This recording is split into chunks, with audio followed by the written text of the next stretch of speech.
Ebubanedo, Akachaam, Akachaam. My attention has been drawn to the several videos Ebubanedo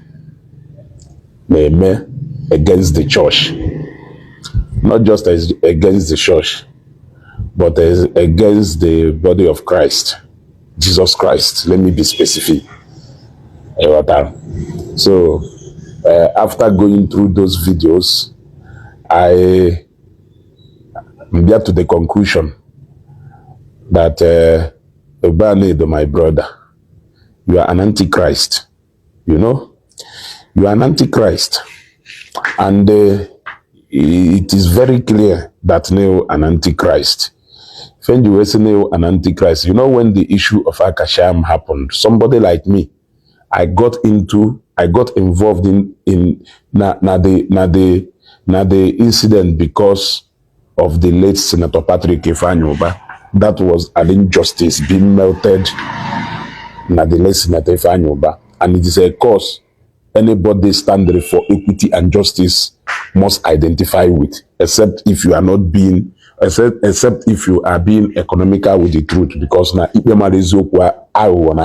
there. So even during that time, a lot of people now bring na comment then na you see, I was thinking that time that you were just too emotional, that you were acting out of emotion, that maybe over the time when you heal from whatever happened that time, then things will become okay again. But with what I have been seeing, I'm made to understand that, you know, Tekwanane Kasharo, my brother. I don't think, you know, but if I'm in a cathedral, Kasharo, Ote gay Kasharo, Hotalo, Ote Nali Sef, Kasharo, he just may formal now, although official that particular day, make Kashago, people will man Kashago. Because your recent teachings bordering against Christianity, telling people the reasons why they should stop going to church, telling people the reason why Christianity is fake, Christianity is not real, how Jesus Christ is powerless and he cannot heal anybody, he cannot do anything, you know, trying to educate our people that na nefa ukoni fe biara abia. E otada, nefa ukoni fe biara abia. Nefa abli fe Dubai, trying to teach our people how to ndishie hana ndegono ndishie, you know, all those things. So, wherefore that your position is the same with Nke Matthias Ezako. Here, the light of Africa, Amazidibia. Your position is the same with their own. The issue of Senator Ifeanyi and Akachaam just may if it's always a way put it for Fuma, and then guy when zero an opportunity to come out and answer your call, no call. But look, let me tell you, my brother. Let me tell you, my brother. Okwema, the a background where all of us, some of us came from. I know that it's not all about Ibela or it's not all about Imegono. But we know where we came from. As far back as 1999, 2000, 2001, we know where we came from. Not until some of our fathers will take a decision. If we batana so many families, it's so sad that now this generation of youth I will today, that now ufodoni me actually ibun na hozo we mutadiopala.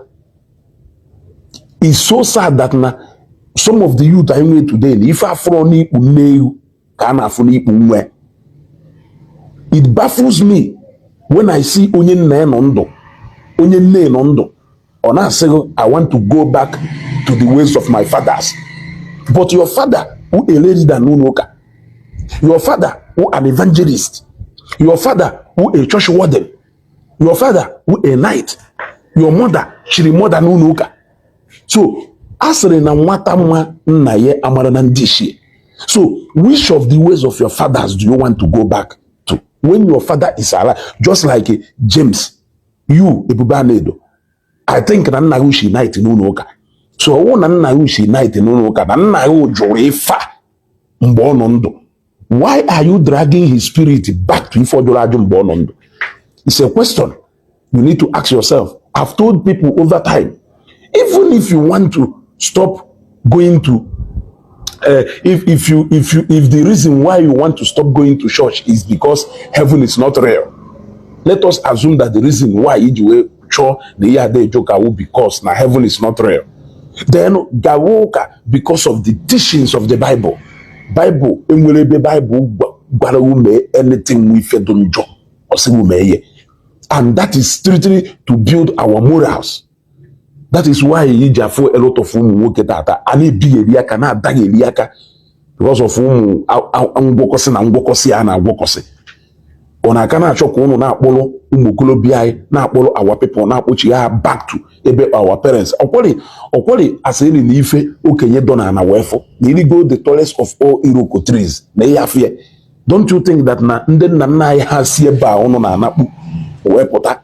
No, if you have a chalo, had you see about pota, or who's the only one who could na each get back in a benden no jolajo. Yeah, only one each has the back, ne benden no jolajo. You what I used to think that it is all about if I know that, you know, but over the time, can't you understand that you are a pure antichrist? What I go, if I would just to know, man, nevertheless, that will never stop me from withdrawing or whatever thing during that. I still stand in even concerning Efanyoba and how the church treated him. They did not treat him nice. And that's why I visited your house. I gave you back the Bible, which is the word, thinking that it was all about what happened at the cathedral. I never knew that it not got even beyond that. So, Ebubanedo, my brother, at this point, myself, Akazina, until Bosse, he decide, Ekawakwasi. Maka Ekadewe, ena choke dolondo zonaka, Kahakadewe, ena choke dolondo zonaka. Kahakadewe, agogo mu onye chi ni fan, ya je me fan, onye chi gommo, je gowammo, eche gommo, je gowammo, ichi mi fan, je me fan. Man one deceives no mas by. Une deceives na o mas by. Une deceives no mas by. You people should stop deceiving and stop misleading our people. Stop misleading our people. So we will start confronting your teachings because those are lies from the pit of hell. Those are lies from the pit of hell. Ije wokolo pictures of her, dewe na nebi dewe sina ebi dewe nde ichie na ndefa. Hancha niile jurefi idebe mbe hanondo. They were all Christians. They died as Christians. Church again here. So why are you committing their soul to what they never believed in Mbehanondo? You what I go? Okwa na ri equip the wish of onye nwura anwu. Owu na onye nwura anwu juru something Mbehanondo. Why are you committing the soul of onye ahụ to if onye ahụ believe one Mbehanondo? You what I Mbehanondo? Yeah? If you look at your family, you look at your grandfathers and if una hancha niile jeloka. Then they put us kita hangonalo and now put their soul their zago na the cause they did not believe it.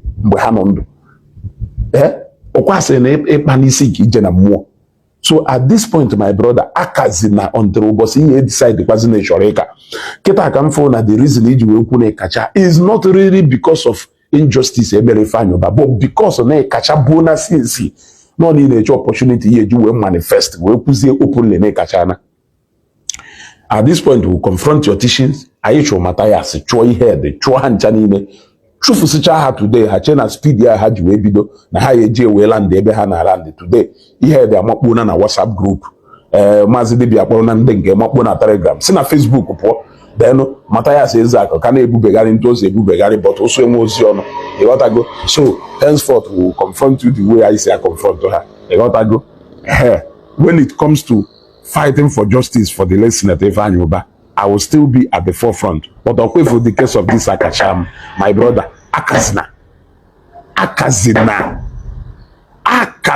my brother, Akazina for now, until the day if you make it just if you Ekacha is not the Ekacha bona, Ekacha na more. No zi family and then in ya this mezugo kwa ina agbagi mba no agbazina mba. Then there was a genuine cause needed that moment we pull make ka the message wega, and that I'm very happy na mo identify na that if and the puye and oga.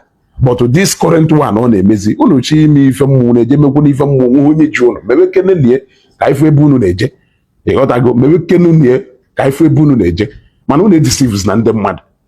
You want to go back to the ways of your fathers. Nna yo ogolo mmụọ.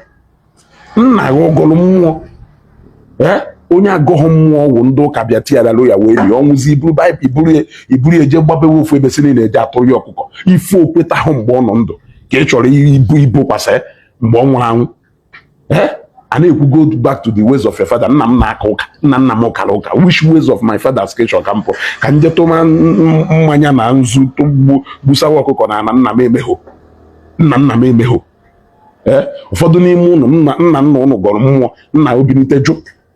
Ọkwa ife nna emelu. Ngụnwa binite hapụ the ways of nna yo. Chọọ ka ije biwe the ways of nna yo. The ways of nna yo. So we'll start confronting your lies from today. Oh, the days of the sympathy is over. Let us face the fact, because now if it's the fact, even that opportunity where mislead a lot of them by a other go. Onye chi ikwe nyakwe because not your ikwe, but nyekwe na because need something where goes where the way mislead onya ezugo.